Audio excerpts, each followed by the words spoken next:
Alright, welcome back to Veriglow, my YouTube channel.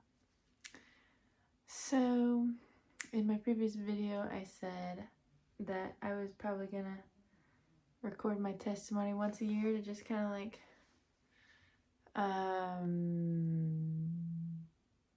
see my progress or something. I don't know. I wasn't really sure what I was doing, but I kind of felt after posting that YouTube video like there's more to be said. It's not like I want to fill the whole earth with my thoughts, but it's just like we're always growing and changing and thinking, and I don't know. I just felt really good talking last week, so I'm back. Feels good to learn as I'm speaking. I really feel like if the Holy Ghost is helping, that he's teaching me as I'm sharing. So today I was thinking a lot about some things I've learned from the time that I had some pretty bad depression.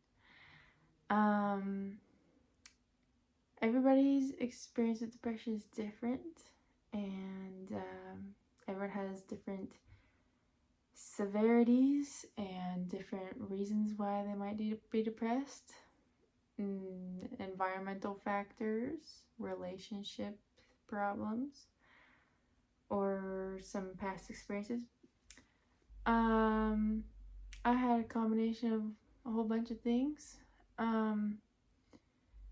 And since last week, I've just kind of been thinking about depression and how some of the things I was saying made me think about how it's really hard to get out of a hole when you're there, and like you're so far down, you might not have any tools, you might not be strong enough to climb out, you might not have anybody waiting for you at the top. There's a lot of things that make it difficult to get out of that hole. So depression is just like a general word I'm using, but kind of like feeling like in a rut, feeling bad about yourself, feeling hopeless, or feeling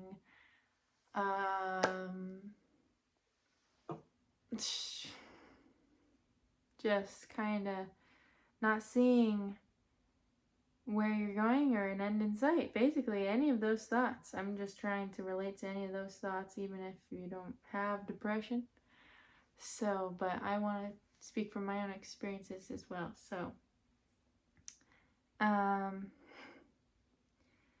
yeah, being in a hole.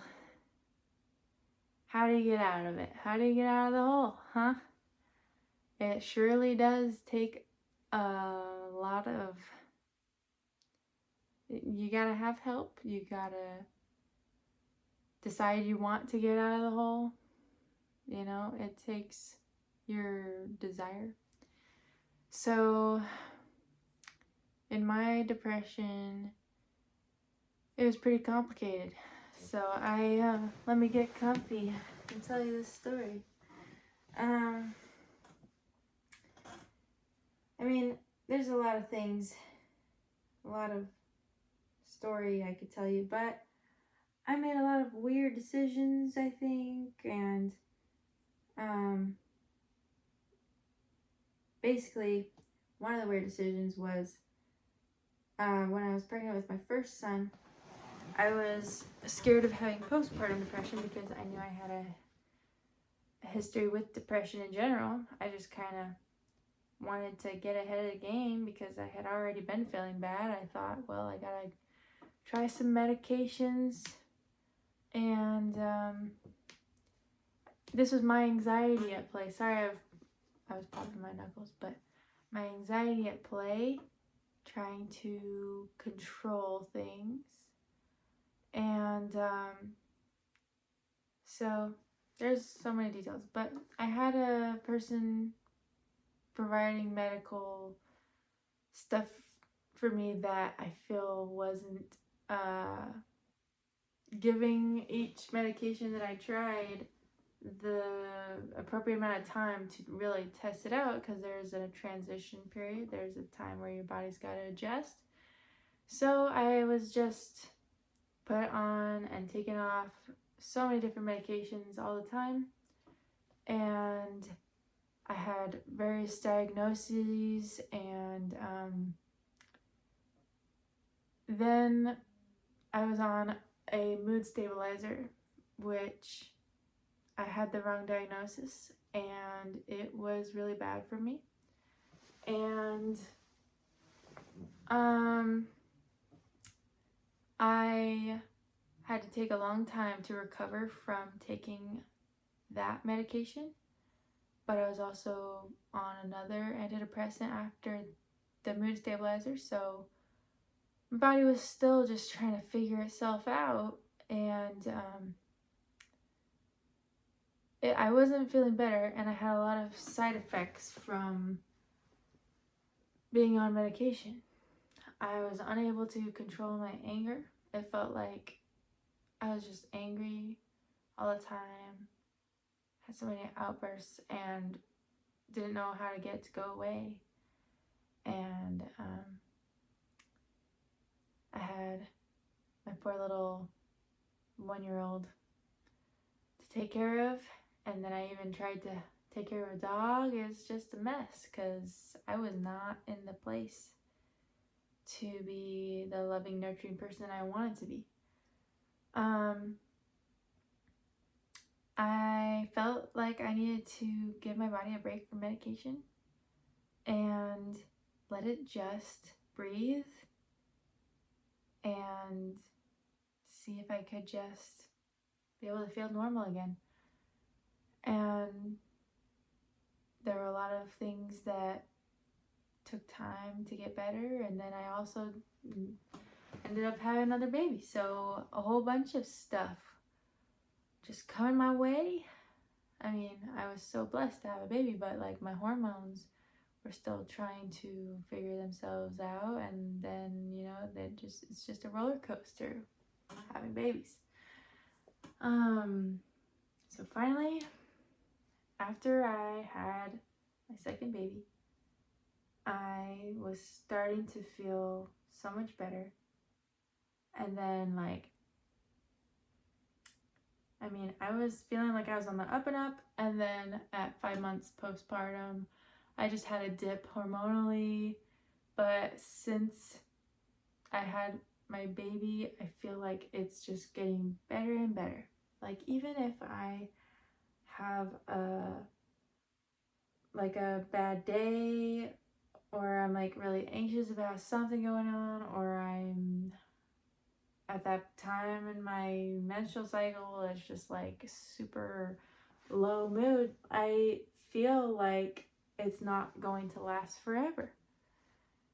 And so I couldn't tell you really a formula of how to get out of the hole, but I had my husband as a support, so I had people to help. Sorry, I keep popping my knuckles. Having people in your life helps. It's hard when you don't have somebody. And then for me, I needed to have a break from medication, but I don't know if that's the answer for everyone. I think my body personally, it just has a hard time with something with the metabolism of it ends up making way more side effects than being helpful. So I'm super wary about medications now after having all those experiences of just being taken off, put on, taken off, put on, not having a gradual time, and having side effects. So I know that I could give medication another try one day, but for now I'm still just trying to enjoy this break. And I'm generally hopeful. Like, however many percentages of days out of days, more than not, I'm more hopeful. And I have ADHD, so I mean, there's still things that I'm dealing with that, but it's more manageable now. Life's definitely not perfect, but I look back and see certain things that I tried to do to get out of the hole, and I have a lot of compassion on myself, the version of myself, what I looked like, and the choices I made, and how I acted towards people, and things I did to try to get better, even if it was so flippin' hard, because I was in the hole. And I've looked at old pictures of me and thought about how I felt at that time and how much of a struggle it was to do even go on a walk or to just do something nice for somebody when I was not feeling very well. And I am really grateful that I kept trying, because I'm here now. I'm still here. And I'm doing better. And I just want to say, if you're watching and you feel like you're in the hole, just keep trying, because one day you'll get to the top and you'll be able to see the sun. You'll be able to see all the beautiful things that have been waiting for you, and it's worth the fight, I think. Even if it's not a perfect time, not always happy afterward, it's worth it. So that's I hope it's helpful in any way, shape, or form. Something that has always stuck with me, that was some advice given to me, was that as I would try to help other people and look outside myself, it would bless my life and help me feel better about myself. And it's not always been easy to follow that advice, but when I have the things that I was doing for other people usually filled my time to keep me busy. And I mean, me having ADHD, like needing to be doing something and not just sitting around, that definitely helped me. And then to go and bring it to the person, if I was making a meal for them or some kind of craft present, anything that I did, I definitely felt like it meant something to that person, and I needed to go to that event and be there, or I needed to just show them God's love. And while I showed them God's love, I felt like I had purpose, and I felt God loving me. I felt God's love for that person, and I felt God loving me and showing me that I was important, that I could do something in this world. And it's interesting because it doesn't have to be like I saved a bus from falling off a cliff like Spider-Man. Sorry, my kids are insane about Spider-Man. That'll be a lot. I'll reference him a lot probably, but it's like this world is getting so isolating with something that so deceptively connects us all, internet, we think we know more about what's going on, and we know more people, and we can see what celebrities or influencers are doing, but it's parasocial and one-sided, and we get to have all this information thrown at us, but we don't really connect as vulnerably or authentically. We're usually presenting a part of ourselves to the world that we feel comfortable with showing. And I mean, I feel comfortable with showing you this and not other things, right? So it's not like a perfect system, you know? But anyway, we think we're more connected, but we're actually way more isolated and alone than ever. And it's harder than ever to find true friendship and valuable relationships. Everybody feels like nobody cares about them. And that's because no one is caring actively for others. I mean, that's a very general accusation. Not as many people are caring for others, okay?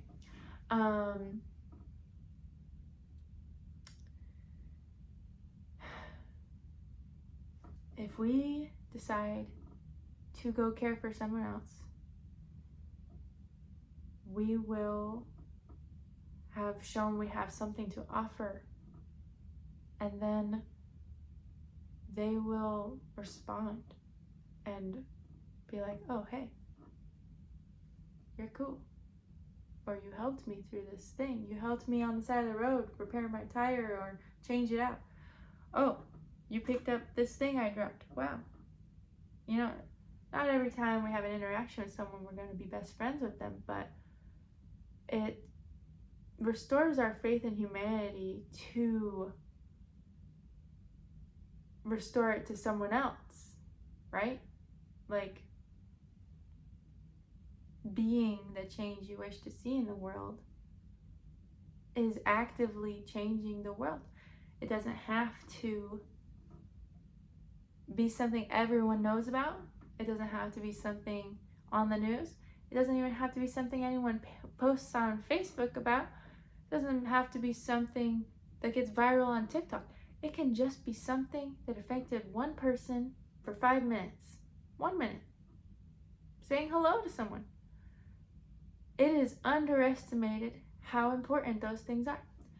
I like to go to the store and get a pickup order when I get my weekly groceries, because it's easier than trying to budget everything out while I have my 2 kiddos yelling at me. I love them, but they are very good at interrupting. And I do not like to be interrupted. So I like to go and get a pickup order and just kind of skip out on entering the store, seeing people making decisions right then and there, you know.